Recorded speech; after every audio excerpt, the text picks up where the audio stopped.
Live team coverage for you tonight on these recovery efforts. We begin with KPRC2's Jacob Rascone and the proposal that's being made for Harris County to leave our state's main power grid. Jacob? Yeah, Chris, we're in front of one of the many CenterPoint substations in our area. This proposal from Harris County brings up a couple of basic questions. First, does Harris County have the authority to decide to simply leave ERCOT? And then second, if it does, how would that work?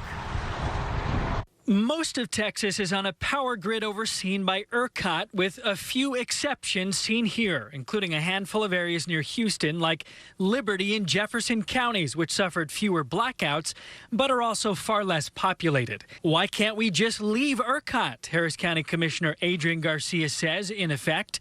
His new proposal asks the county to explore what authority it has to leave. I think there are legitimate questions to ask. Ed Emmett, who served as Harris County's judge for more than a decade, says counties have no power to control the power grid. Can you imagine if 250 counties across the state of Texas all started weighing in on whether they wanted to be in ERCOT or they wanted to be in some other system?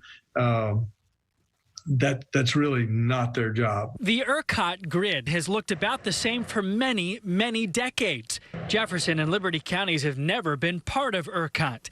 And power grid decisions are up to state officials, including our local state legislators. And the last time I checked, legislators all represent those same residents of Harris County. So that's going to be a political discussion as to whether you're better off being regulated by the PUC or by FERC. Even if, hypothetically, Harris County had the power to decide to leave ERCOT, Emmett says, the county would then have to rebuild the power lines and other infrastructure, none of which would guarantee fewer blackouts.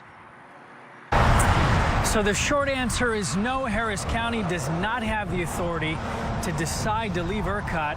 I also spoke to the fellow at the University of Houston, the energy fellow, Ed Hurst, who told me if, hypothetically, Harris County was able to leave, they'd have to pay hundreds of millions of dollars to rebuild the infrastructure to do that.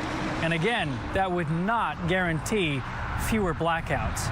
Reporting live in front of a CenterPoint substation today, I'm Jacob Rascone. Chris and Lauren, back to you.